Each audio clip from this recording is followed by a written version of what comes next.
श्रीगुरुभ्यो नमः। वागीशाद्या सुमनसः सर्वार्थानामुपक्रमे यं नत्वा कृतकृत्याः स्युः तं नमामि गजाननं। गुरुर्ब्रह्मा गुरुर्विष्णुः गुरुर्देवो महेश्वरः गुरुः साक्षात् परं ब्रह्म तस्मै श्रीगुरवे नमः. சந்தியாவந்தன மந்திரங்களுடைய அர்த்தங்களை பார்த்துட்டு இருக்கோம். அந்த வகையில இன்னைக்கு அர்க்ய பிரதானத்திலிருந்து பார்க்க இருக்கோம். இந்த அர்க்ய பிரதானம் அப்படின்னா என்னது, அதை ஏன் செய்யணும் அப்படின்னு கேட்டா, அர்க்ய பிரதானம் அப்படின்னு சொன்னா ஜல அஞ்சலி. இதை ஏன் பண்ணணும் அப்படின்னு பார்த்தோம்னா, ஸ்மிருதிகள்ல இப்படி சொல்றா, மந்தேகானாம் விநாசாய நிக்ஷிபேத்து ஜலாஞ்சலின்னு பிராயஷ்சித்தார்த்தம் ஆச்சம்ய முச்சியதே தைத்திய ஹத்யயா. இதுக்கு என்ன அர்த்தம்? சில அசுரர்கள் லோகத்துக்கு கெடுதலை செய்யணும்னு நினைக்கிறவா, அவர்களுடைய நாசத்திற்காக இந்த அர்க்ய பிரதானம் கொடுக்க வேண்டும். கொடுத்த பிறகு அவர்களுடைய நாசத்துக்கு நம்ம காரணமா இருந்தோம் இல்லையா, அதனால ஏற்பட்ட பாபத்தை போக்குறதுக்கு அசாவாதித்யோ என்று மந்திரத்தை சொல்லி ஜலத்தை சுற்றிலும் சிந்த விடணும் பிரதட்சிணமா. இப்படி பண்ணினால் நமக்கு ஏற்படுகின்ற அந்த பாபம் தொலைகிறது அப்படின்னு இந்த ஸ்லோகத்தினுடைய அர்த்தம். யார் இந்த அசுரர்கள், யாரை துன்புறுத்துறா, எப்படி லோகத்தை துன்புறுத்துறா அப்படின்னு நம்ம அதை பத்தி பார்த்தோம்னு சொன்னா, வேதத்துல இதற்கு நமக்கு பிரமாணம் கிடைக்கிறது. ரக்ஷாகும் சிஹவா புரோனுவா கே தபோக்ரம் அதிஷ்டந்த அப்படிங்கிற அனுவாகத்துல இந்த சந்தியாவந்தனத்துல நாம பண்ணக்கூடிய அர்க்ய பிரதானத்தை பத்தின விஷயங்கள் வருது. முன்னாடி ஒரு காலத்துல இந்த ராட்சசர்கள் எல்லாம் உக்ரமான தபஸ் பண்ணினா, யாரை நோக்கி? பிரம்மாவை, பிரஜாபதியை நோக்கி தபஸ் பண்ணி அவர்கள் வரம் பெற்றார்கள். பிரம்மாவனிடம் இருந்து என்னன்னு வரம் பெற்றார்கள்? தான் இவரம் அவரணீதாதித்யோ நோயோத்தா இதி, நாங்கள் சூரியனோடு சண்டையை போடணும், அவரை வெற்றி கொள்ளணும் அப்படிங்கிறதாக எண்ணத்தோடு அவர்கள் வரம் பெற்றார்கள். பிரஜாபதி ரப்ரவீத்யோதயத்வமிதி, பிரஜாபதி பிரம்மாவும் அப்படியே ஆகட்டும், நீங்க அவரோடு சண்டை போடுற அளவுக்கு ஒரு பலசாலிகளாக ஆகுவீர்கள் அப்படின்னு வரம் கொடுக்கிறார். இந்த வரம் பெற்ற ராட்சசர்கள் என்ன பண்றா அப்படின்னு கேட்டா, ரக்ஷாகும் சி ஆதித்யை யோதயந்தி யாவதஸ்தமன்வகாத். எப்பெல்லாம் ஒரு அஸ்தமனம் உதயம் ஆறாரோ அப்போ அந்த காலத்துல சூரியனோட இவர் இந்த ராட்சசர்கள்லாம் சண்டை போட்டுட்டே இருக்கலாம். அந்த சமயத்துல சூரியனுக்கு உதவும்படியாக, அதாவது சூரியன் அப்படிங்கிறவர் யாருன்னு கேட்டா, மொத்த லோகத்துக்கும் க்ஷேமத்தை கொடுக்கக்கூடியவர், லோகத்துக்காகவே இருக்கக்கூடியவர். அவர் தன்னுடைய வேலையை செஞ்சா மட்டும்தான் இந்த பிராணிகள் எல்லாம் வாழ முடியும். அவருக்கு ஒரு தீங்கு ஏற்படும் அப்படின்னு சொன்னா அதை போக்குறது நம்முடைய கடமை. அதாவது அந்த வழியாக நாம லோகத்தினுடைய க்ஷேமத்திற்காக இந்த வேலையை செய்ய வேண்டியதா இருக்கு, ஒரு போராளிகள் மாதிரி. அதுக்கு என்ன பண்ணணும்? நாமளும் போய் சண்டை போடணுங்க அவசியம் இல்லை. காயத்ரியா அபிமந்திரித்தேன அம்பசா சாம்யந்தி. காயத்ரி மந்திரத்தை சொல்லி அந்த ஜலத்தை பார்த்து சொல்றோம் இல்லையா, அபிமந்திரணம். கையில ஜலத்தை வச்சுண்டு காயத்ரி மந்திரத்தை சொல்லி இந்த ஜலத்தை நாம கீழே சிந்த விட்டோம்னு சொன்னா அந்த ஜலம் என்ன ஆயிடுமா அப்படின்னு கேட்டா, பாருங்க, ஏதே பிரம்மவாதின பூர்வாபிமுகாக சந்தியாயாம் காயத்ரியா அபிமந்திரிதாக ஆபஹா. இந்த பிரம்மவாதிகள் அப்படின்னா வேதத்தை சொல்லுகின்றவர்கள் அப்படின்னு அர்த்தம், அறிந்தவர்கள். இவர்கள் கிழக்கு முகமாக இருந்து கொண்டு மாலையில சூரியனை பார்த்துன்னு அர்த்தம். இந்த சந்தியா காலத்துல காயத்ரி மந்திரத்தினால அபிமந்திரணம் செய்து ஆபஹா, அந்த ஜலத்தை ஊர்த்வம் விக்ஷிபந்தி, மேல் நோக்கி விடுகிறார்கள். தா ஏதா ஆபோ வஜ்ரி பூத்வா தா நிரக்ஷாகும்சி மந்தேஹாருணே த்வீபே பிரக்ஷிபந்தி. அந்த ஜலங்களானது என்ன பண்றதுன்னு கேட்டா, வஜ்ரி பூத்வா, வஜ்ரங்களாக மாறி, ஆயுதங்களாக மாறி, தா நிரக்ஷாகும்சி, அந்த ராட்சசர்களை மந்தேஹாருணே த்வீபே பிரக்ஷிபந்தி, ஒரு தீவு மந்தேஹாருணம் அப்படின்னு பேரா அந்த தீவுக்கு பேர். அந்த தீவுல இந்த அசுரர்கள்லாம் கொண்டு தள்ளிடுறதாம், பிரக்ஷிபந்தி. அப்போ நாம என்ன பண்றோம் இந்த அர்க்ய பிரதானத்தினால்னா லோக க்ஷேமத்தை பண்றோம். லோகக்ஷேமத்தை பண்ணுகின்றதான சூரியனுக்கு நாம உதவி பண்றோம். அவர் தன்னுடைய வேலையை ஒழுங்கா செய்யறதுக்கு நாம உதவி பண்ணிட்டு இருக்கோம். அப்போ இந்த அர்க்ய பிரதானம் அப்படிங்கிறது லோக சங்கிரகார்த்தம், லோகக்ஷேமத்திற்காகத்தான் இப்படி பண்ணினோம் இல்லையா. நாம அவர்களை ஹிம்சிச்சோம், நல்லதுக்காக தான் ஹிம்சிச்சோம். இருந்தாலும் அந்த ஹிம்சா பண்ணினோங்கிறதுனால வரக்கூடிய பாபம் நமக்கு எப்படி போறதுன்னா, யத் பிரதட்சிணம் பிரக்ரமந்தி, இந்த அர்க்கியங்கள்லாம் விட்டதுக்கு அப்புறம் ஜலத்தை எடுத்துட்டு இப்படி சுத்திலும் விடுறோம் இல்லையா, அசாவாதித்யோ அப்படின்னு அந்த மந்திரத்தை சொல்லி, அதனால தேன அந்த மந்திரத்தை சொல்லி இப்படி செய்வதனால பாப்மானம் அவதூன்வந்தி, பாபத்தை போக்குகிறான். உத்யந்தமஸ்தையந்தமாதித்யம் அபித்யாயன் குர்வன், அதன் பிறகு என்ன பண்றோம் அப்படின்னு கேட்டா, அசாவாதித்யோ பிரம்மன்னு சொல்லி பண்ணிட்டு பிரம்மைவாகமஸ்மி அப்படின்னு அந்த ஆதித்யனை தியானம் பண்றோம் இல்லையா.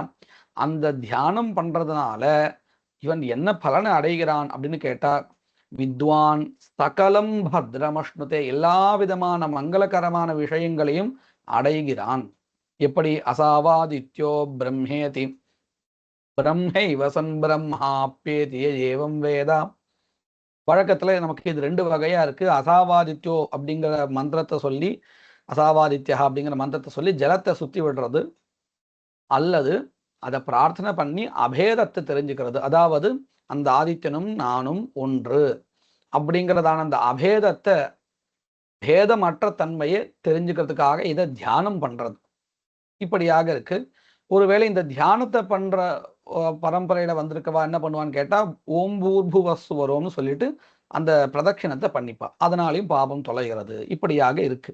இப்படி தியானம் பண்றதுனால அவன் என்ன ஆறான்னு கேட்டா, சகலம் பத்ரமஷ்ணுத்தை, எல்லா விதமான மங்களகரமான விஷயங்களையும் அடைகிறான். அப்படின்னா எல்லா பொருட்களையும் சேர்த்துக்கிறான்னா அப்படி இல்லை. எல்லாத்தையும் விட உயர்ந்ததான ஒண்ணு, அதை அடைஞ்சால் எல்லாமே அடைஞ்சதால கணக்கு. அப்பேற்பட்ட ஒரு சாயுஜ்யத்தை அடைகிறான். பிரம்மேதி பிரம்மைவசன், நீங்க நல்லா கவனிக்கணும். பிரம்மைவசன் பிரம்மேதி, தானும் ஒரு பரம்பொருளாக இருந்து பரம்பொருளை அடைகிறான். அது எப்படி முடியும்? ரெண்டும் வெவ்வேறா இருந்தா, ரெண்டும் ஒண்ணுன்னு இருந்தா மட்டும்தான் தானும் பரம்பொருளாக இருந்து பரம்பொருளை அடைகிறான். அப்போ இங்க ரெண்டும் வெவ்வேறுங்கிறது இல்லை. அடைகிறவன் வேறு, அடையக்கூடிய வஸ்து வேறு அப்படின்னு சொன்னா ரெண்டுன்னு அர்த்தம். இவன் அங்கு சென்று அடைகிறான் அப்படின்னா அந்த இடம் வேறு, இவன் வேறு. ஆனா இங்க அப்படியே சொல்லல. பிரம்மேதி அசாவாதித்யோ பிரம்மா அப்படின்னு மந்திரத்தை சொல்லி தியானம் பண்ணி பரம்பொருளாகவே இவனே இருந்து கொண்டு, பிரம்ஹைவசன் பிரம்மமாகவே இருந்து கொண்டு, பரம்பொருளாகவே இருந்து கொண்டு, பிரம்ம ஆப்பியதி பரம்பொருளை அடைகிறான். அப்போ ரெண்டும் வேறு இல்லை அப்படிங்கிறதாக இந்த இடத்துல நமக்கு வேதத்திலேயே இந்த அர்க்ய பிரதானத்தை பத்தினதான சான்று நமக்கு கிடைக்கிறது. இப்படியாக நாம ஏன் இந்த அர்க்ய பிரதானத்தை பண்ணணும் அப்படிங்கிறத நாம தெரிஞ்சுட்டோம். அதனாலதான் நோபதிஷ்டந்தி ஏ சந்தியாம் ஸ்வஸ்தாவஸ்தாச்ச ஏ த்விஜாஹாம் ஹிம்சந்தி தே சதா தேவை பகவந்தம் திவாகரம். யாரு ஒரு சிலர் இந்த சந்தியா காலத்துல ஸ்வஸ்தமாக இருந்து கொண்டு, எந்தவித நோயும் இல்லை, எந்தவித சிரமமும் இல்லை, உடல் உபாதைகளும் இல்லை, அந்த சமயத்திலையும் நன்றாக இருந்து கொண்டும் கூட யாரு ஒருத்தர் இந்த அர்க்ய பிரதானங்களை செய்யலையோ அவெல்லாம் யாருன்னு கேட்டா, இவர்கள்தான் இந்த சூரியனை துன்புறுத்துகிறார்கள். அப்படின்னா என்ன அர்த்தம்? ஒருத்தர் லோகத்துக்காக க்ஷேமத்தை பண்ணிட்டு இருக்கார், அவருடைய வேலைக்கு இடைஞ்சல் பண்றதுக்கு ஒரு சிலர் வரா. இப்போ நாம அதுல இருந்து அவரை காப்பாற்றணும். காப்பாத்தலைன்னு சொன்னா நாமளும் அந்த இடைஞ்சல் செய்கிறவர்களை போல இவருக்கு இடைஞ்சலை செய்பவர்கள் தான். அதை போல திவாகரம் சூரியனை யாரெல்லாம் இப்படி ஸ்வஸ்தாவஸ்தையில இருந்துட்டு நல்ல ஒரு நிலையில இருந்துட்டு அர்க்ய பிரதானம் கொடுக்கலையோ அவர்கள் அனைவரும் திவாகரனை சூரியனை துன்புறுத்துகின்றவர்கள் போல இருப்பவர்கள் அப்படிங்கிறதாக ஸ்மிருதி ரொம்ப காட்டமாவே இந்த விஷயத்தை நமக்கு தெரிவிக்கிறது. சரி, இப்போ இந்த அர்க்ய பிரதானம் ஏன் பண்ணணும் அப்படிங்கிறத தெரிஞ்சுட்டோம் இல்லையா. இதுலயும் ஒரு சின்ன விஷயம் உண்டு. நம்ம 3 அர்க்யங்கள் பண்றோம் இல்லையா, அத ஸ்மிருதி எப்படி சொல்றதுன்னு கேட்டா, ஏகம் து சஸ்திரநாசாய த்விதீயம் ஹயநாசனே ராட்சசானாம் வதாய ஏகம் தத்யாத் அர்க்யத்ரயம் புதா. பண்டிதர்களாக இருப்பவர்கள் அப்படின்னு அர்த்தம். விவேகிகள். முட்டாளா இருக்கவும் பண்ண மாட்டான். ஏன் அப்படின்னா இது இதெல்லாம் எதுக்கு அப்படின்னு நினைச்சுருவான். அப்படி இல்லை, விவேகியாக பகுத்தறிவோடு இருக்கக்கூடியவர்கள் முதல் அர்க்கியத்தை கொடுக்கிறார்களே, இதனால என்ன ஏற்படுறது? சூரியனை இடைஞ்சல் செய்கின்ற, அவரை துன்புறுத்துகின்ற ராட்சசர்களுடைய அந்த வாகனங்கள் இருக்கு இல்லையா, அவருடைய ஆயுதங்கள், சஸ்திரம், அவைகள் தொலைந்து போகின்றன அப்படின்னு, அவைகள் நாசம் அடைகின்றன இவன் கொடுக்கிற முதல் அர்க்கியத்தினால. ரெண்டாவது அர்க்கியத்தினால ஹயநாசனம் அப்படின்னு, ஹயஹா அப்படின்னா குதிரை, குதிரையோ அல்லது அவர்கள் வைத்து கொண்டிருக்கக்கூடியதான அந்த வாகனங்கள், அவைகளுக்கு ஒரு அழிவு ஏற்படுறது. மூணாவது அவர்களுக்கே ஒரு சிரமம் ஏற்படுது. ராட்சசானாம் வதாய ஏகம். இப்படி 3 அர்க்கியங்களை நாம கொடுத்துட்டு இருக்கோம். நாலாவதாக பிராயஷ்சித்த அர்க்கிய பிரதானம்னு பண்ணிட்டு இருக்கோம். அது எதுக்காகன்னு சொன்னா, இந்த சந்தியா காலம் அப்படிங்கிற குறிப்பிடுறோமே, இந்த காலம் தாண்டியாச்சுன்னு சொன்னால் அதற்காக, அந்த காலம் தாண்டினதற்காக ஏற்படக்கூடிய பாபத்தை போக்குறதுக்காக நாம இந்த பிராயஷ்சித்த அர்க்கிய பிரதானம் அப்படிங்கிறத பண்ணிட்டு இருக்கோம். சில சமயத்துல நமக்கே ஒரு பிரமம் வரும், சந்தியா காலமானது முடிஞ்சிடுதா இல்லையா, இன்னும் இருக்கா அப்படின்னு நமக்கு ஒரு பிரமம் வரும். அந்த சமயத்துல நம்ம என்ன பண்ணுவோம்? பிராயஷ்சித்த அர்க்கிய பிரதானத்தை பண்ணிடுவோம். பண்ணினாலும் தோஷம் கிடையாது. ஏன்னு கேட்டா ஒரு பிரமத்தினால பண்ணிட்டு இருக்கோம். இதை பண்ணினா ஒரு தடுப்பூசி மாதிரி தான். பண்ணிட்டோம், ஒருவேளை காலம் தாழ்ந்து போயிருந்ததுன்னு சொன்னால் அப்போ அந்த அர்க்கிய பிரதானம் தன்னுடைய வேலையை செய்யும், நமக்கு ஏற்பட்ட பாபத்தை போக்கும். அப்படி இல்லைன்னு சொன்னா அது ஒன்றும் எந்த ஒரு விளைவையும் ஏற்படுத்தாது. அப்போ இந்த பிராயஷ்சித்த அர்க்கிய பிரதானம்ங்கிறது நாம பண்றது எதற்காகன்னு கேட்டா, கால தாமதம் ஏற்பட்டிருக்க அதை போக்குறதுக்காகத்தான் அப்படிங்கிறத நாம புரிஞ்சுக்கணும். இப்போ நாம என்ன விஷயத்த பார்த்திருக்கோம்? இந்த அர்க்கிய பிரதானம் ஏன் பண்ணணும் அப்படிங்கிறத பார்த்தோம். லோக க்ஷேமத்திற்காகத்தான் நம்ம பண்ணிட்டு இருக்கோம் அப்படிங்கிற விஷயத்த பார்த்தோம். இதன் பிறகு அதை எப்படி பண்ணணும் அப்படிங்கிறதான அந்த பிரயோக விஷயத்தை நாம கொஞ்சம் பார்க்கலாம். முதல்ல பிராங்முக சததம் விப்ரஹ சந்தியாவந்தனம் ஆச்சரேத் அர்க்ய பிரக்ஷேபணம் குறியாத் ஆதித்யாபிமுகோ த்விஜஹா. சந்தியாவந்தனத்தை காலை வேளையில நாம எப்படி பண்ணிட்டு இருக்கோம்னு கேட்டா, கிழக்கு பார்த்து உட்கார்ந்து பண்ணிட்டு இருக்கோம். மத்தியான வேளையில கிழக்கு பார்த்தோ அல்லது வடக்கு பார்த்தோ பண்ணிட்டு இருக்கோம். மாலை வேளையில அர்க்ய பிரதானம் வரையில் இருக்கக்கூடிய விஷயத்தை வடக்கு பார்த்தும், அர்க்ய பிரதானத்தை மேற்கு பார்த்தும், அதன் பிறகு ஆச்சமனங்கள்லாம் முடிச்சுட்டு ஜபாதிகளை மேற்கு பார்த்தும் பண்ணிட்டு இருக்கோம். இப்படி இருக்கு. அதைத்தான் இங்க சொல்லிட்டு இருக்கா. பிராங்முக சததம் விப்ரஹா சந்தியாவந்தனம் ஆச்சரேத். பிராங்முகா கிழக்கு நோக்கி உட்கார்ந்து கொண்டு பண்ணணும். அர்க்ய பிரக்ஷேபணம் குறியாத் ஆதித்யாபிமுகா. ஆதித்யன், சூரியன் எந்த திசையில இருக்காரோ அந்த திசையை பார்த்து அர்க்யத்தை கொடுக்கணும். அர்க்யத்துக்கு மாத்திரம் இந்த ஒரு நியமம் இருக்குன்னு நமக்கு தெரிகிறது. இதுல நாம நம்மளுடைய ஆபஸ்தம்ப சூத்திரங்கள்லாம் பார்த்தாலே தெரியும். பிராங் உதங்குவா உபக்கிரமஹா. உபக்கிரமஹான்னு ஆரம்பம். எந்த ஒரு நல்ல கர்மாவை, சுப கர்மாவா இருந்தாலும் கிழக்கும் வடக்கும் நோக்கி தான் நம்ம பண்ண ஆரம்பிக்கிறோம். அதனால ஆச்சமனாதிகளையும் நாம அப்படிதான் பண்ணிட்டு இருக்கோம். ஏன்னு சொன்னா ஆச்சமனங்கிறது எப்போ வருது? ஒரு கர்மாவினுடைய ஆரம்பத்திலையும் முடிவுலையும். ஒவ்வொரு கர்மா அவாந்தரமாக நடுவுல செய்யப்பட்டாலும், இப்ப சூரியஸ்டெல்லாம் சொல்லி முடிச்சதுக்கு அப்புறம் மறுபடியும் ஆச்சமனம் பண்றோம். ஏன் பண்றோம் அப்படின்னு கேட்டா, அங்க ஒரு கர்மா முடிஞ்சிருக்கு, மந்திராச்சமனம்ங்கிறது முடிஞ்சிருக்கு. அதனால அங்க ஆச்சமனம் பண்றோம்.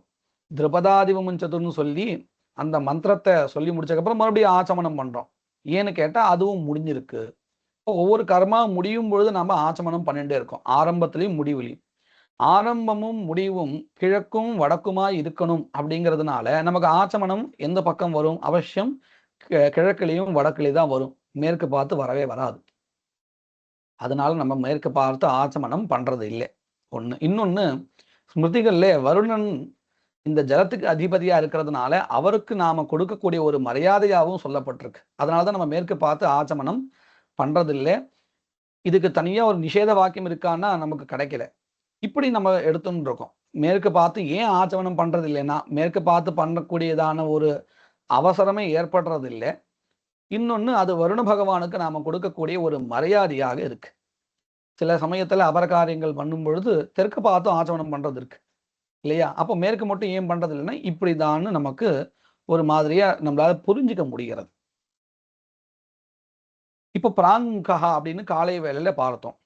மாலை வேளையில அஸ்தமிக்கும் போது சூரியன் மேற்கு பார்த்து வரதுனால அந்த திசையில இருந்துட்டு நாம அர்க்ய பிரதானத்தை கொடுக்கிறோம். சரி, இதுல இந்த அர்க்ய பிரதானத்தை கொடுக்கும்பொழுது எந்த மாதிரியான ஒரு நிலையில ஒரு பொசிஷன்ல இருக்கணும், அதுவும் நமக்கு ஸ்மிருதிகள் சொல்லி கொடுக்கிறது. அதே மாதிரி நம்ம அதுக்கு முன்னாடி இந்த விஷயத்தையும் கவனிக்கணும். அர்க்ய பிரதானம் பண்றதுக்கு முன்னாடி அந்த ஜலத்துல அர்க்யம் கொடுக்கக்கூடியதான ஜலத்துல நாம இந்த வியாகிருதி யந்திரம்னு ஒண்ணு இருக்கு. வியாகிருதி யந்திரம்னா என்னது அப்படின்னு கேட்டா, முக்கோணமாக வரையணும் ஜலத்திலேயே. வரைஞ்சு அதுல மேல இருக்கக்கூடியதான கோணத்துல ஓம், அதே மாதிரி கீழ் இருக்க கோணயத்துல புவஹ சுவஹ இப்படின்னு எழுதணும். நடுவுல ஹ்ரீஹி ஓம் பிரணவத்தை எழுதணும். இதுக்கு வியாகிருதி யந்திரம்னு பேரு. இப்படி எழுதிட்டு நடுவுல நம்ம என்ன பண்றோம், ஹ்ரீம் அதே மாதிரி ஓம் அப்படிங்கிற இந்த 2 மந்திரத்தையும் நாம எழுதுறோம்.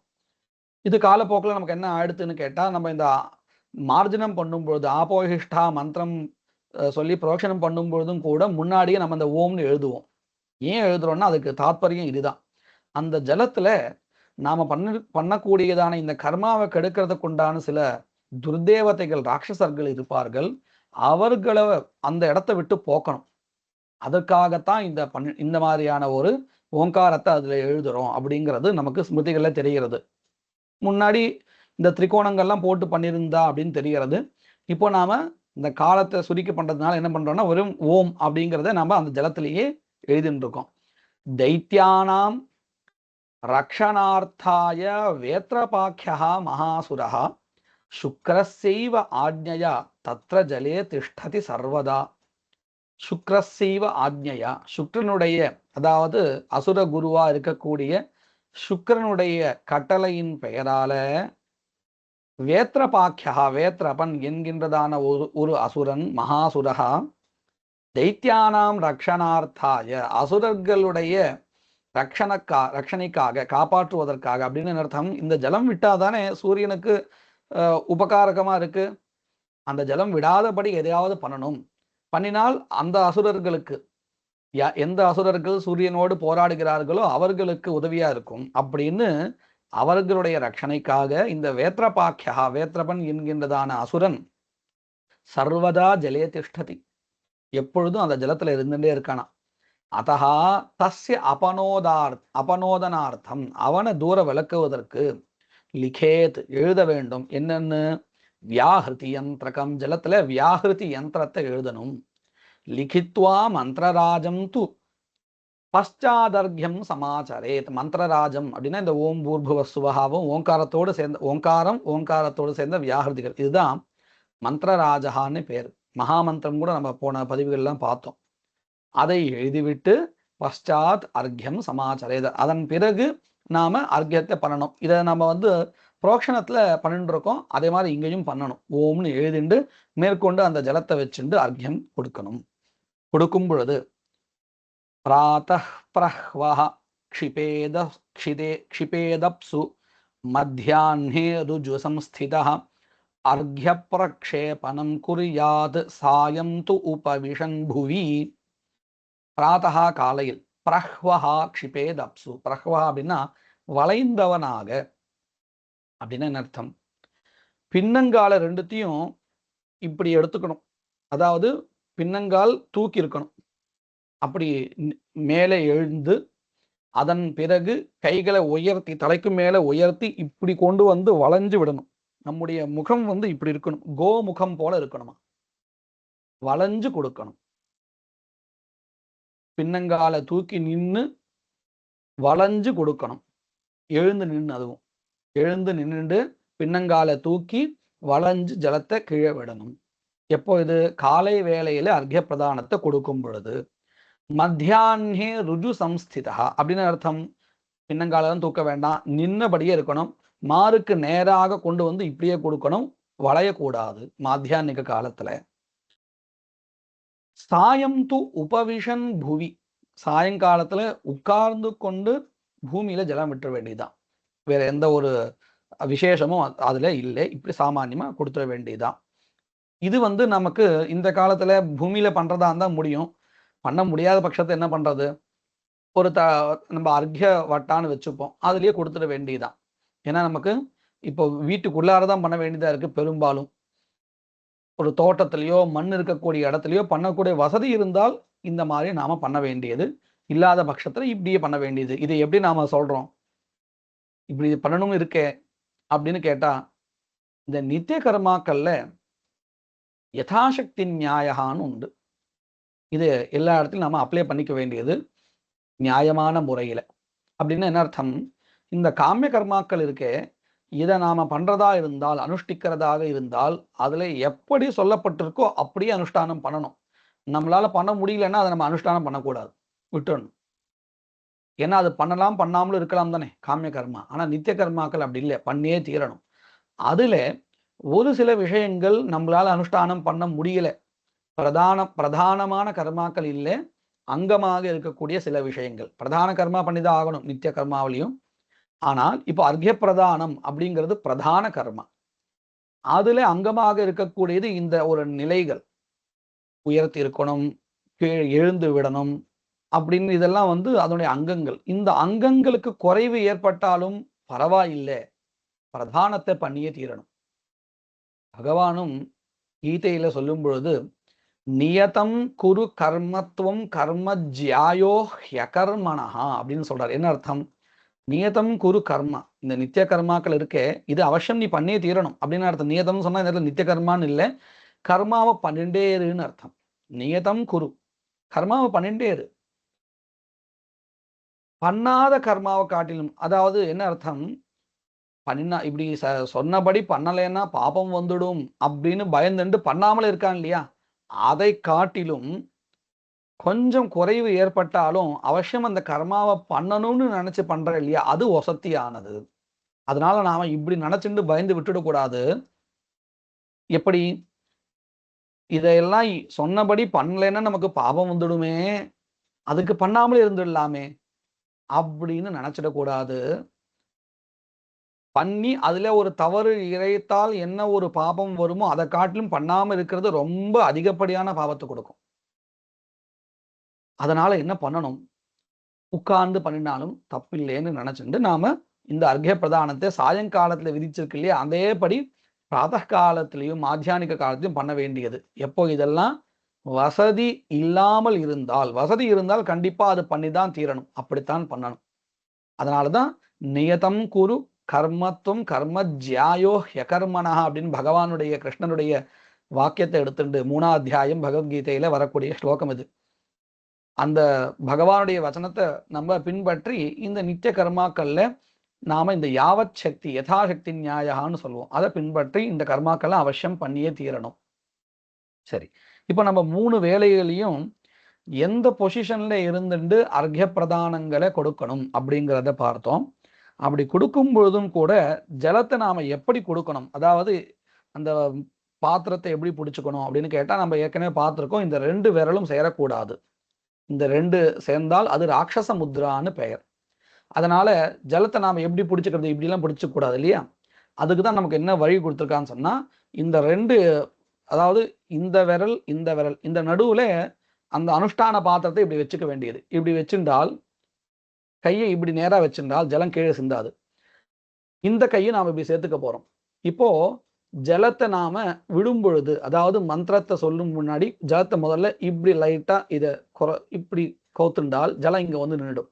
அந்த ஜலத்தை பார்த்து நாம மந்திரத்தை சொல்றோம், காயத்ரி மந்திரத்தை சொல்லி அதுக்கப்புறம் அந்த ஜலத்தை அப்படியே விட்டுடுறோம். விட்டுட்டால் நமக்கு சௌகரியமா முடிஞ்சிடும், எந்த ஒரு சிரமமும் வராது. அதாவது இந்த விரலும் சேராது, அதே சமயத்தில் நமக்கு அர்க்யம் கொடுக்கறதுக்கும் சௌகரியமா இருக்கும். எல்லா வகையிலும் இது ரொம்ப உதவியாக இருக்கக்கூடிய ஒரு விஷயமா இருக்கு.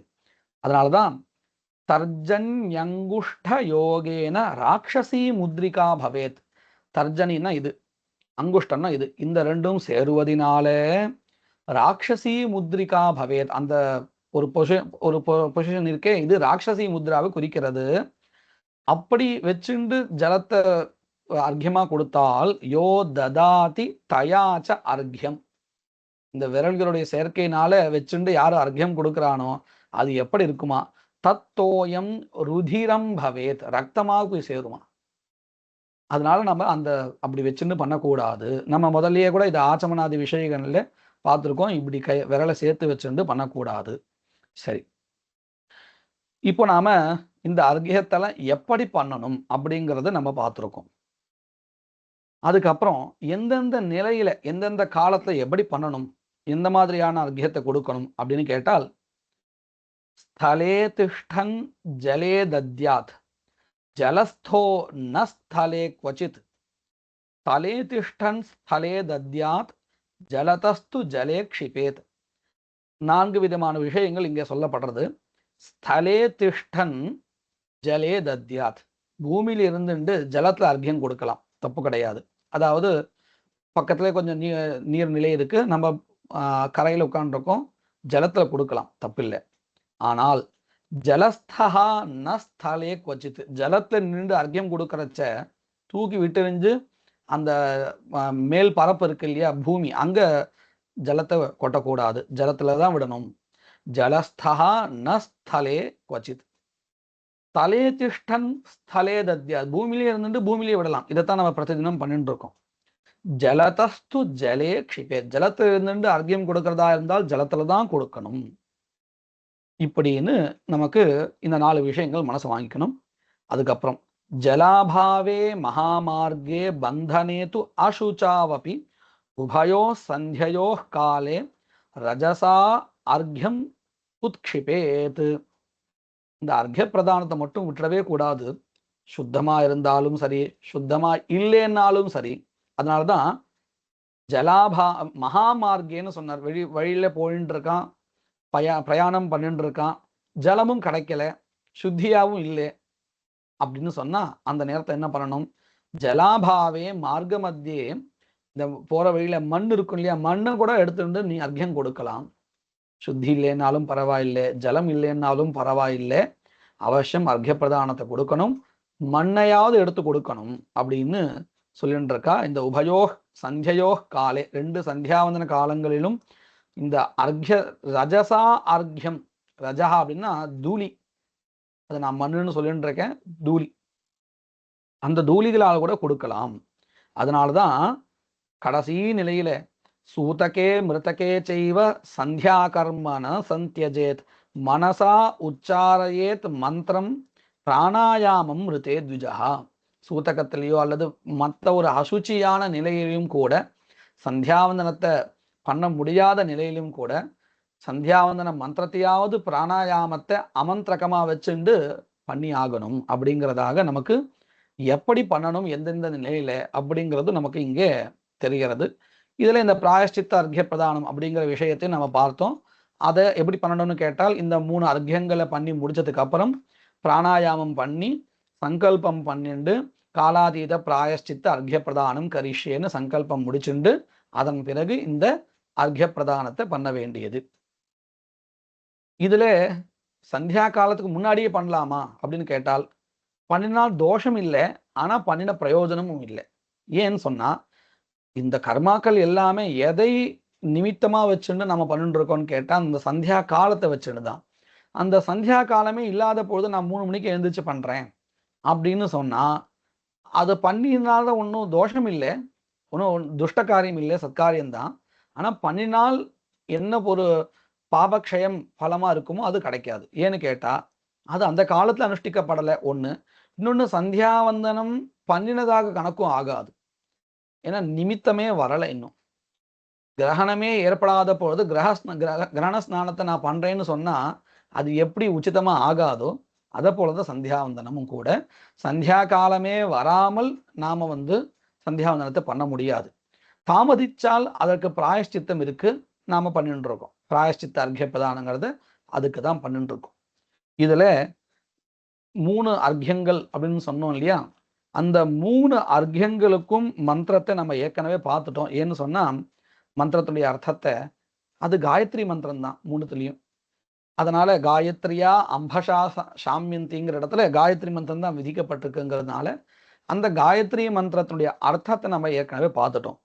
இதுல விசேஷமாக மாத்தியானிக காலத்துல 2வது அர்க்கிய பிரதானம் இருக்கே, அந்த மாத்தியானிகத்துல சம்பிரதாயத்தை இப்படி வச்சுருக்கான். 2 காயத்ரி சொல்லி அர்க்கிய பிரதானத்தையும் 3வது ஹகும்ச சுச்சிசத் அப்படிங்கிற மந்திரத்தை வச்சுண்டு, அல்லது ஒரு காயத்ரி மந்திரத்தினாலையும் இன்னொன்னு ஹகும்ச சுச்சிசத் அப்படிங்கிறதான இந்த மந்திரத்தினாலையும் அர்க்கிய பிரதானம் கொடுக்கிறதாக ஆந்திர சம்பிரதாயத்துல வச்சுருக்கா. இந்த ஸ்மார்த்தா தமிழ்நாட்டில் இருக்கக்கூடிய ஸ்மார்த்தாக்களுடைய சம்பிரதாயத்திலும் இருக்குது. ஆபஸ்தம்பரும் இதை சொல்லியிருக்கார். ஆனா வழக்கத்துல விட்டு போயிருக்குன்னு தெரிகிறது. போதாயனர் அவசியம் பண்ணணும்னே சொல்லியிருக்கா. இன்னும் கூட அதை வழக்கத்துல வச்சுட்டு இருக்கா. அதனால இந்த ஒரு மந்திரத்தை சொல்லி அர்க்கியம் கொடுக்கறதுங்கிறது எல்லாருடைய சம்பிரதாயத்திலையும் இருக்குங்கிறது நமக்கு தெரிகிறது. அப்படி இருந்தும் அதை விட்டு போயிருக்குன்னு சொன்னா அது காலப்போக்கில் விட்டு போயிருக்குன்னு நமக்கு தெரிகிறது. சரி, இந்த ஒரு மந்திரத்தினுடைய அர்த்தம் என்ன அப்படின்னு நம்ம தெரிஞ்சுக்கலாம். இந்த மந்திரம் ரொம்ப வசதியான மந்திரம். எல்லா தேவதைகளையும் அதே மாதிரி உலகத்தில் இருக்கக்கூடிய அத்தனை பொருள்களையும் அத்தனை வஸ்துக்களையும் பரம்பொருளாக சொல்லக்கூடியதான ஒரு மந்திரமா இருக்கு. இந்த மந்திரத்தை பாஷ்யக்காரர் 2 விதமா வர்ணனம் பண்ணியிருக்கா. ஒண்ணு இப்படி பரம்பொருளின் பரமாக, இன்னொன்னு சூரியனாக எல்லா பொருள்களுமே சூரியனாகத்தான் தியானித்து அந்த சூரியன் பரம்பொருளாக தியானம் செய்யப்பட்டதாக இந்த மந்திரத்தை 2 விதமா வர்ணனை பண்ணியிருக்கா. 2த்தை எப்படி சொன்னாலும் முடிவு ஒண்ணுதான், பரம்பொருள் தான். அதை சூரியனாக எல்லா பொருளையும் சொல்லிட்டு அதுக்கப்புறம் சொல்றது ஒரு வகை, எடுத்தாப்பிலேயே இந்த பொருளும் பரம்பொருளிலிருந்து வந்த ஒரு விஷயம்தான் அப்படின்னு வர்ணிக்கக்கூடியது இன்னொரு வகை. இதுல இப்போ நம்ம சாயன பாஷ்யத்தை வச்சுட்டு பார்ப்போம். வேதத்துக்கு மொத்த பாஷ்யம் எழுதினவர் 4 வேதங்களுக்கும். அந்த வகையில எஜுர்வேதத்துல இந்த மந்திரம் வரும்பொழுது அவர் இப்படி எழுதுறார். முதல்ல இந்த மந்திரம் என்னது? ஹகும்சுரந்தரிக்ஷசத்போதாவே திஷததிதிர் துரோணசத் ன்ஷத்வரசத்ருதசத்வ்யோமசதப்ஜா கோஜாருதஜா அத்ரிஜாருதம் ப்ருஹத். இதுதான் அந்த மந்திரம். இந்த மந்திரத்தை சொல்றதோ கேட்கறது எவ்வளவு கடினமா இருக்கும். கேட்கறது இனிமையா இருக்கும், சொல்றது கடினமா இருக்கும், எழுத்துக்கள் தப்பாம சொல்லணும். ஆனா அதை விட ரொம்ப இனிமை, எவ்வளவு காഠின்யம் இருக்கோ சொல்றதுக்கு, அதை விட ரொம்ப இனிமையாக இருக்கும் இதோடைய அர்த்தத்தை கேட்கும் பொழுது. ஹகும்சஹா, ஹகும்சஹா அப்படிங்கிற இந்த பதமானது பரமாத்மாவை குறிக்கிறது. ஹம்சோ நாம சதா சிவஹா அப்படின்னு நம்ம இந்த ருத்ர ஏகாதசி எல்லாம் சொல்லும் பொழுது தியான ஸ்லோகங்கள்ல நம்ம சொல்லிட்டு இருக்கோம். ஹம்சோஹா ஹம்சோஹம் சோஹம் ஹம்சா இப்படின்னு இது பரம மந்திரம், பரமஹம்ச மந்திரம்னு பேர். இந்த மந்திரத்தை இருந்து எடுத்ததா இந்த பதங்களும். ஹம்சஹா, ஹம்சோ நாம சதாசிவஹா அப்படின்னு சொல்லப்பட்டதுனால இந்த ஹம்சஹா அப்படிங்கிற பதம் பரமாத்மாவை குறிக்கிறது. அவர் எப்பேற்பட்டவர், எங்கே இருக்கக்கூடியவர் அப்படின்னு கேட்டால் சுச்சிஷத், அதாவது புண்ணிய க்ஷேத்திரங்கள், மிகவும் சுத்தமான க்ஷேத்திரங்கள். அது புண்ணிய க்ஷேத்திரங்களா இருந்தால் கங்கை காவேரின்னு சொன்னாலும், அயோத்தியா மாதிரியான பல புண்ணிய க்ஷேத்திரங்கள் சொல்லலாம். அல்லது நம்மளே நம்ம ஆத்துல சுவாமி டெய்லி பூஜை பண்ணிட்டு ரொம்ப ஒரு நல்ல இடமா வச்சுருந்தோம்னா அதுவே ஒரு புண்ணிய க்ஷேத்திரம் தான். அதனால சுச்சிஷத் அப்படிங்கிற பதத்துக்கு இந்த க்ஷேத்திரங்கள்ல இருக்கக்கூடியவர் அப்படின்னு வேத பாஷத்துல அர்த்தம் பண்ணியிருந்தாலும் அந்த க்ஷேத்திரம் நம்முடைய வீடும் கூட தான். நாம அவ்வளவு புனிதமா வச்சிருந்தால் க்ஷேத்ரானாம் பதயே நமஹா அப்படின்னு நம்ம ருத்தத்துல சிவனை கொண்டாடுறோம் இல்லையா, அதே அர்த்தத்தை தான் இங்கேயும் சுச்சிஷத் அப்படிங்கிற பதம் கொடுக்கிறது. அடுத்தது வசுஹு. வசுஹுன்னு சொன்னா வசந்தி அஸ்மின் ஜெகத், மொத்த உலகமும் யாரிடத்துல வசிச்சுன்னு இருக்கோ, அப்படி யாரிடத்துல இருக்கோ அப்படின்னு அர்த்தம். இந்த மொத்த உலகமும் அந்த பரமாத்மா தான் அப்படிங்கிற அர்த்தத்துல வசுஹு. அல்லது இந்த மொத்த உலகையும் இருக்கும்படி செய்கிறார், வாசயதி இது கிருத்வா வசுஹு. எப்படி சொன்னாலும் வசுகுன பரம்பொருள் தான் அர்த்தம். இதைத்தான் நம்ம வாசனாத் வாசுதேவஸ்ய வாசிதம் தே ஜெகத்ரயம் அப்படிங்கிற விஷ்ணு சகஸ்ரநாமத்தையும் சொல்லிட்டு இருக்கோம். இந்த மொத்த உலகமும் யாரிடத்தில் இருக்கிறதோ, இந்த மொத்த உலகமும் யாரால் இருக்க வைக்கப்படுகிறதோ, அதாவது இந்த மொத்த உலகம் இருப்பதற்கு யார் காரணமோ அவர்தான் வாசுதேவகான்னு நம்ம விஷ்ணு சகஸ்ரநாமத்தை பார்க்கிறோம் இல்லையா? அதே அர்த்தம் தான் இங்கே வசுஹு. அந்தரிக்ஷசத்து, அந்தரிக்ஷத்துல இருக்கக்கூடியவர், எல்லா இடத்தையும் இருக்கக்கூடியவன் தான் அர்த்தம். ஒவ்வொரு இடமா காமிச்சு காமிச்சு தோபார் இங்க இருக்காரு, தோபார் இங்க இருக்காருன்னு ஒவ்வொன்னு காமிச்சு காமிச்சு சொல்றா இல்லையா? அத போல எப்படி ஒரு குழந்தைக்கு அம்மா வந்து நிலவை காமிக்கிறதுக்கு எடுத்த உடனே காமிச்சா எங்கன்னு தெரியாது, வேற ஏதோ சின்னூன்னு நட்சத்திரம் பார்த்துட்டு இதுதான் சந்திரன் நினைச்சுக்கும். அப்படி குழந்தை ஏமாறக்கூடாதுன்னு என்ன பண்ணும்? அம்மா வந்து மரத்தை காட்டுவா, கிளையை காட்டுவா. அது பாரு அந்த மரம் தெரியறதா பக்கத்துல, அந்த மரத்துல இருக்கக்கூடிய கிளையை பார்த்தியா, அந்த கிளையில ஒரு சந்திரன் இருக்காரு இல்லையா, அவர் தான் சந்திரன் காமிச்சதுக்கு அப்புறம் இந்த மரமும் போயிடும், கிளையும் போயிடும், எதையும் கண்ணுக்கு தெரியாது குழந்தைக்கு. இதே இப்படி இல்லாம எடுத்த உடனே சந்தன பாரு ஆகாசத்துல இருக்குன்னு சொன்னா எப்படிமா இருக்கு? அது ஒளிருன்னு இருக்கு. அப்படியா அப்படின்னு நட்சத்திரத்தை பார்த்து இதுதான் சந்திரன் போல இருக்கு. ஏன்னா அதுவும் அந்த நட்சத்திரமும் ஒளிருது இல்லையா? இதுதான் சந்திரன் அந்த குழந்தை நினைச்சுக்கும். அப்ப நினைச்சு பாருங்க, இதை விட பெருசா ஒண்ணு இருக்கு. அதை பார்த்தால் எந்த ஒரு சந்தோஷம் அந்த குழந்தைக்கு வருமோ அது கிடைக்காத போயிடும். அதுக்காக என்ன பண்ண வேண்டியதா இருக்கு? ஒவ்வொன்னா காமிச்சு காமிச்சு கடைசியில இது அத்தனையும் பார்த்தோமா இல்லையா? இதெல்லாம் இல்லை, இன்னொன்னு இருக்கு பார், அதுதான் நீ பார்க்க வேண்டியது அப்படின்னு காமிச்சா ரொம்ப சுலபமா புரியும். அந்த வகையில தான் இங்கேயும் ஆகாசத்துல இருக்கார், பூமியில இருக்கார், நடுவுல இருக்கார், ஆக மொத்தம் எல்லா இடத்தும் இருக்கார் அப்படின்னு புரிய வைக்கிறதுக்கு உண்டான ஒரு வழியாக வேதமானது என்ன பண்றது? அந்தரிக்ஷசத்து, அந்தரிக்ஷத்துல இருக்கக்கூடியவர்.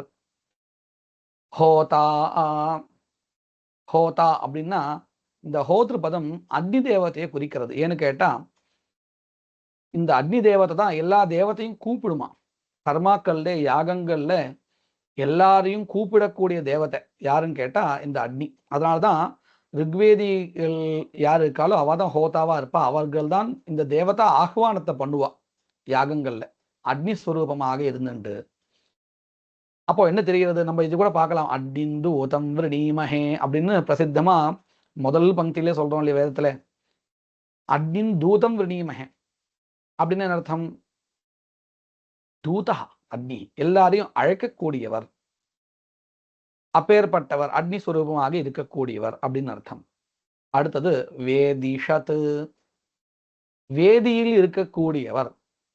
வேதின்னு சொன்னா இந்த யாகத்துக்காக நிர்மாணம் பண்ணக்கூடிய இடம், அந்த இடத்துக்கு வேதிகின்னு பெயர். இன்னொன்னு, அதாவது வேதி பரிஷ்கிருதா பூமின்னு வச்சிருந்தால் இந்த அர்த்தம் கிடைக்கும், யாகத்துக்காக தயார் செய்யப்பட்ட இடம். இன்னொன்னு, இந்த பிருத்திவியே மொத்தமுமே வந்து என்னதுன்னு கேட்டா அதுவே வேதிதான். வேதிர் வை பரோந்த பிருத்திவியாக அப்படின்னு இருக்கு. மொத்த பிருத்திவியும் கூட ஒரு வேதிதான். அப்போ மொத்த பிருத்திவியிலையும் வியாபித்து இருக்கக்கூடியவர் அப்படின்னு அர்த்தம். வேதிஷத்து.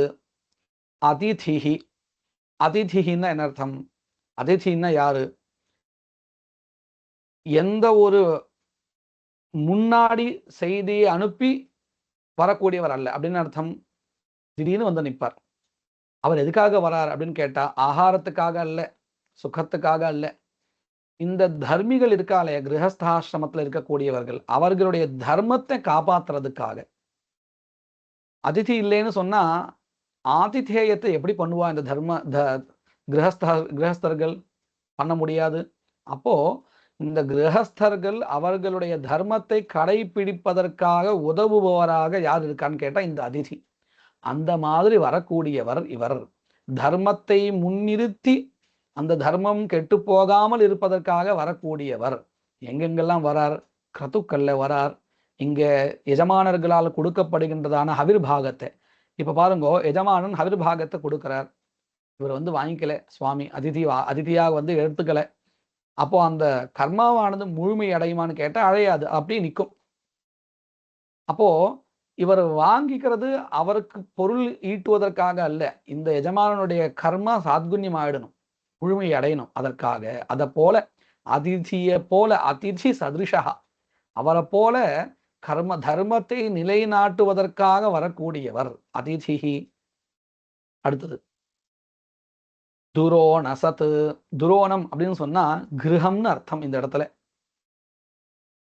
நம்ம ஒரு சாதாரண இடம் வச்சிருந்தாலும் கூட இந்த இடத்துல நமக்கு பாஷ்யக்காரர் என்ன பண்றாருன்னு கேட்டா கிரகம்னே அர்த்தம் பண்ணி கொடுக்குறார். முதலே நம்ம பார்த்தோம், சுவாமியினுடைய இருப்பிடம் வீடுன்னு கூட நம்ம வச்சுக்கலாம். க்ஷேத்திரம்னா க்ஷேத்திரம் தான் கணக்கு இல்லை, எதெல்லாம் புனிதமான இடமோ அதுவும். அதைத்தான் இங்கேயும் பாஷ்யக்காரர் நமக்கு சொல்லி கொடுக்கிறார். துரோணசத்து. நிருஷத்து. நிருஷத் அப்படின்னா மனிதர்களுள் இருப்பவர், வைஸ்வானரகான்னு அர்த்தம். அகம் வைஸ்வானரோ பூத்வான்னு பகவத்கீதையில வருது இல்லையா, அந்த மாதிரி எல்லாருடைய மனிதர்களுடைய இடத்துலையும் இருக்கக்கூடியவர் சுவாமி நிருஷத்து. அப்புறம் வரசத்து. வரசத்து அப்படின்னு என்ன அர்த்தம்? வரே ஸ்ரேஷ்டே ஸ்தானே. இந்த வரம் அப்படின்னா ஸ்ரேஷ்டம்னு அர்த்தம், உயர்ந்தது. உயர்ந்ததுன்னு சொன்னா அது இடமாவும் இருக்கலாம், அல்லது உயர்ந்ததான மக்கள், நல்ல மக்கள், சஜ்ஜனங்கள், அவர்களுடைய இடத்தில் இருப்பவர், அல்லது உயர்வான க்ஷேத்திரங்கள், முன்னாடி சொன்னது போல சிரேஷ்டமான இடங்கள், அந்த இடத்துலையும் இருக்கக்கூடியவர், க்ஷேத்திரங்களில் இருக்கக்கூடியவர், அல்லது உயர்வான மக்களில் இருப்பவர். வரே ஸ்ரேஷ்டே அப்படின்னு அர்த்தம் பண்ணியிருக்கா வரசத்து. அடுத்தது ரிதசத்து. ரிதம்னா யஜ்ஞம். யஜ்ஞத்துல இருப்பவர். யஜ்ஞத்துல நாம சுவாமியை அழைத்து தானே கொடுக்கிறோம், கண்டிப்பா அங்க இருப்பார். ஏன்னா மந்திராதீனமாக தேவதைகள் இருப்பதனால மந்திரம் சொல்லி கூப்பிட்டாச்சுன்னு சொன்னால் அவசியம் வந்துடுவா. ரிதசத்து. வியோமசத்து. இப்பதான் நம்ம பார்த்தோம், அந்தரிக்ஷ சத்துன்னா அந்தரிக்ஷத்துல இருக்கக்கூடியவர் அப்படின்னு பார்த்தோம். அதுக்கப்புறம் வேதிஷத்து அப்படிங்கிறத பதத்துக்கு என்ன அர்த்தம் பார்த்தோம்? பூமியில இருப்பவர்னு பார்த்தோம், பிருத்திவியில.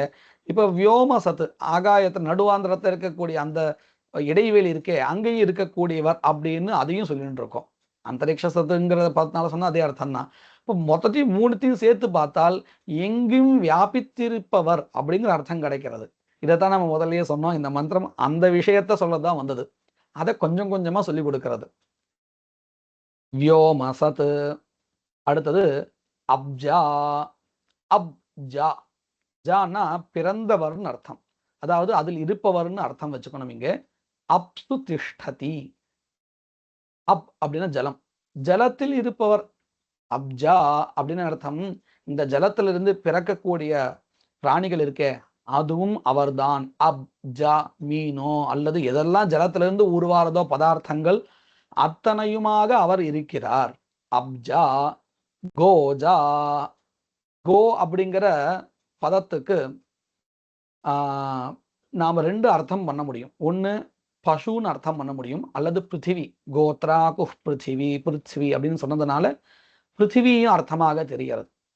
அப்போ கோஜா அப்படிங்கிற பதத்துக்கு பசுக்கள் இடத்துல இருப்பவர், எப்படி ஜலப்பிராணிகள் ஜலத்திலிருந்து உண்டாகக்கூடிய பிராணிகள் இடத்துல இருப்பவர் அப்படின்னு தெரியறதோ அதை போல கோஜானா பசுக்கள் இடத்துல, பூமியில இருக்கக்கூடிய பசுக்கள் இடத்துல இருக்கக்கூடியவர். அல்லது மொத்த கோபதத்துக்கு பசுன்னு அர்த்தம் பண்ணாம பிருத்திவின்னு வச்சிருந்தால் இந்த பூமியிலே உண்டாகக்கூடியதான அத்தனை பதார்த்தங்கள், எப்படி அப்ஜாங்கிற பதத்துக்கு ஜலத்திலிருந்து உண்டாகக்கூடிய பிராணிகள் இடத்துல இருக்கக்கூடியவர் அப்படின்னு அர்த்தம் பண்ணினோமோ, அத போல இங்க பிருத்திவியில உண்டாகக்கூடிய அத்தனை பதார்த்தங்கள் கோபதத்துக்கு, அதிலிருந்து பிருத்திவியிலிருந்து உண்டான அத்தனை பதார்த்தங்களில் இருப்பவர் கோஜா. ரிதஜா. யாகத்திலிருந்து உண்டாகக்கூடிய அத்தனை பதார்த்தங்கள் அதிலையும் இருக்கக்கூடியவர். இப்பேற்பட்டவர் பிருஹத், மகத், எல்லாரை விட ரொம்ப வசதியானவர். வசத்தின்னு சொன்னா பெரியவர்னு அர்த்தம். ஏன்னா எல்லா இடத்தையும் இருக்கிறதுனாலே அவர் பெரியவர். எஸ் சர்வேஷு பூதேஷு திஷ்டத்தின்னு சொல்றோம் இல்லையா, அதுதான். அப்பேற்பட்டவர், எல்லா இடத்திலும் இருக்கக்கூடிய இவர். கோஜாரு தஜா அத்ரிஜா ரிதம் பிருஹத். இந்த மாதிரியான பிருஹத் பெரிய பரமாத்மாவா இருக்கக்கூடியவர். ஆத்மான்னு சொன்னா நம்ம சொல்லிட்டு இருக்கோம், பரமாத்மான்னு சொன்னா எல்லாம் கலந்ததான ஒன்றாக இருக்கக்கூடியது. அந்த பரமாத்மா தான் இந்த பிருஹத் பதத்தினால சொல்லப்படுறது. அது ரிதம், இந்த கர்மாவினால, அதாவது ரிதம்னா இங்க யாகான்னு அர்த்தம். இதுவே ஒரு யஜ்ஞம். எது? இந்த சந்தியாவந்தனம் அல்லது இந்த ஜலத்தை கொடுக்கிறோமே அர்க்ய பிரதானம், இதுவே ஒரு யஜ்ஞம். இந்த யஜ்ஞத்தை நல்லபடியாக செய்யட்டும். நிஷ்பாதயது. இந்த கர்மாவை நல்ல இந்த யஜ்ஞத்தை நான் செய்கின்ற இந்த யஜ்ஞத்தை நல்லபடியாக முடிவிடும்படி செய்யட்டும் அப்படின்னு பிரார்த்தனை. பாருங்க, இதுவே ஒரு யஜ்ஞமா சொல்லியிருக்கா. சந்தியாவந்தனத்தையோ அந்த அர்க்ய பிரதானத்தையோ அப்பேற்பட்ட ரொம்ப வசத்தியான இந்த மந்திரத்தை சொல்லி நாம என்ன பண்றோம், அர்க்யத்தை கொடுத்துறோம் மாத்தியானிக காலத்துல. இப்படியாக கொடுத்து அசாவாதித்ய மந்திரேன சோதகேனைவ பாணினா பிரதட்சிணம் அனுவிரஜ்ய வாச்சையேத் சந்தியோர் துவயோகோ. இதைத்தான் நம்ம முன்னாடி பார்த்தோம். அசாவாதித்யோ என்கின்றதான இந்த மந்திரத்தை சொல்லி நாம பிரதட்சிணமாக ஜலத்தை விட்டால் நாம் செய்த அந்த பாபம் இருக்கே, ஹிம்சிக்கிறது, நல்ல விஷயத்துக்காக தான் ஹிம்சிச்சோம், ஆனாலும் அதிலிருந்து வரக்கூடியதான அந்த பாபம் நம்மை விட்டு தொலைகிறது அப்படிங்கிறதாக இந்த ஹகுமுசத் அப்படிங்கிறதான இந்த மந்திரத்துடைய ரொம்ப உயர்வான அர்த்தத்தை பார்த்தோம். மேற்கொண்டு இந்த அர்க்யத்தை முடிச்சதுக்கு அப்புறம் சம்பிரதாய பேதமானது இருக்கு. அதாவது தமிழ்நாட்டில் இருக்கக்கூடிய ஸ்மார்த்தாக்கள் இந்த நவக்கிரக தர்ப்பணத்தை பண்றான். ஆதித்யம் தர்ப்பயாமி, சோமம் தர்ப்பயாமி, இப்படியாக தர்ப்பணம் பண்றான். அதன் பிறகு கேசவன் தர்ப்பயாமி, நாராயணன் தர்ப்பயாமி அப்படின்னு வரிசையா இந்த நாமாக்களை சொல்லி 12 நாமாக்களையும் சொல்லி தர்ப்பணம் பண்ணிட்டு இருக்கா. இது இந்த சம்பிரதாயத்துல இருக்கு. ஆந்திர சம்பிரதாயத்துல அதை வச்சுக்கல. அதனால இந்த சம்பிரதாய பேதம் அப்படிங்கிறது எல்லா இடத்துலையும் உண்டு. இதையும் நாம கவனிச்சுக்கணும். இந்த சம்பிரதாய பேதம் ஏன் ஏற்படுறது அப்படின்னு கேட்டா, இந்த சம்பிரதாய பேதங்கிறது நல்லா பார்த்தா தெரியும், இந்த ரிஷிகளை வச்சுட்டு வரல பேதமானது. ரிஷிகள் பொறுத்தவரையிலும் இதை எதை பண்ணணும் அப்படின்னு சொல்லி கொடுத்துட்றா. அதை வச்சுட்டு ஒரு பேதம் வரும், அது ரொம்ப குறைச்சல். அதுக்கப்புறம் வழக்கத்துல வரக்கூடிய பேதம் தான் நமக்கு அதிகப்படியா இருக்கு. இப்ப நம்ம சொன்னப்பட்ட இந்த பேதங்கள் எல்லாமே. இதை ஏன் பண்றா அப்படின்னா, அந்தந்த தேசத்தையும் அங்க இருக்கக்கூடிய சூழலையும் மனசை வச்சுண்டு நேரம் சுருக்கணுங்கிறதுக்காகவோ இது பல காரணங்கள் அதை வச்சுன்னு பண்றா. நமக்கு விஷயம் தெரிய வரும் பொழுது நாம அதை எடுத்துக்கிறத தப்பு இல்லை. அனுக்தம் அந்யதோ கிராஹ்யம் அப்படின்னு நமக்கு ரிஷிகள் எல்லாத்தையும் எழுதி வச்சிருந்தாலும் கூட மேற்கொண்டு இப்படி ஒரு வாக்கியத்தை எழுதி வச்சிடுவா. அனுக்தம் அந்யதோ கிராஹ்யம். உதாரணமாக நம்ம பிரசித்தமா உதகசாந்தி மந்திரங்கள்லாம் படிக்கிறோம். இது ஆபஸ்தம்பத்தை சொல்லப்படலை. அதனாலதான் சங்கல்பத்துல நம்ம என்ன சொல்றோம்னு கேட்டா, போதாயன உக்த பிரகாரேன அப்படின்னு சொல்லிட்டு இருக்கோம். ஷஷ்டப்த பூர்த்தி பண்ணிக்கிறோம், சௌனகோக்த பிரகாரேன அப்படின்னு சொல்றோம். நாம வேற ஒரு ரிஷி பரம்பரையில சேர்ந்திருந்தாலும் வேற ஒரு ரிஷியை சொன்னதையும் எடுத்துக்கிறோம்னு கேட்டா, இங்கே அதற்கு விரோதமான வாக்கியம் ஒண்ணு இல்லை, நீ இப்படி எடுத்துக்க கூடாது, இது இங்க பண்ணக்கூடாதுன்னு சொல்லி நம்ம எந்த ஒரு ரிஷி பரம்பரையில வரோமோ அந்த ரிஷி சொல்லலை. அப்போ என்ன ஆறுதுன்னு கேட்டால், ஒரு நல்ல விஷயம் வேற ஒரு ரிஷி சொல்லியிருந்தாலும் அதை நம்ம எடுத்துட்டு அதை பின்பற்றலாம், தப்பே கிடையாது. நம்மளால பண்ண முடியுங்கிற பட்சத்துல நமக்கு என்ன விதிச்சிருக்கோ அது பண்ணினாலே போதும். இல்லை நான் எனக்கு பண்றதுக்கு முடியும், அது எனக்கு ரொம்ப பிடிச்சிருக்கு, அதனால எனக்கு ஒரு ஷேர்ஸ் கிடைக்கும்னு நினைக்கிறேன் அப்படின்னு அதை எடுத்துட்டாலும் தோஷம் இல்லை. எப்போ இதெல்லாம் நம்ம எந்த ரிஷி பரம்பரையில வரோமோ அந்த ரிஷி இதற்கு விரோதமாக சொல்லாத பட்சத்தில். அதனால இந்த தர்ப்பணங்கள் பண்ணலாம், தாராளமா பண்ணலாம். ஹகும்ச சுச்சிசத் அப்படிங்கிற சொல்லி இந்த அர்க்ய பிரதானமும் இல்லாதவாலும் பண்ணலாம். யாருக்கெல்லாம் விதிக்கப்படலையோ நேரடியா அவாலும் பண்ணலாம், தப்பு கிடையாது. இப்படியாக இந்த அர்க்ய பிரதானத்தை இன்னைக்கு நம்ம விரிவா பார்த்துருக்கோம். ரொம்ப முக்கியமான ஒரு அம்சமா இருக்கிறதுனால இதுக்குன்னே தனியாக நம்ம ஒரு பதிவு போட வேண்டியதா இருக்கு. மேற்கொண்டு காயத்ரி மந்திரங்கள், அந்த காயத்ரி மந்திரத்தை சொல்றதுக்கு முன்னாடி நாம என்னென்னலாம் தயார் பண்ணிக்கணும், எப்படியெல்லாம் பண்ணணும் அப்படிங்கிற விஷயத்தை அடுத்த பதிவுல பார்க்கலாம். வாகீஷாத்யாசு மனசஹ சர்வார்த்தானாமுபக்ரமே யம் நத்வா கிருதகிருத்யா ஸ்யுஹு தம் நமாமி கஜானனம். குருர் பிரம்மா குருர் விஷ்ணு குருர்தேவோ மகேஸ்வரः குரு சாக்ஷாத் பரம் பிரம்ம தஸ்மை ஸ்ரீ குரவே நமः.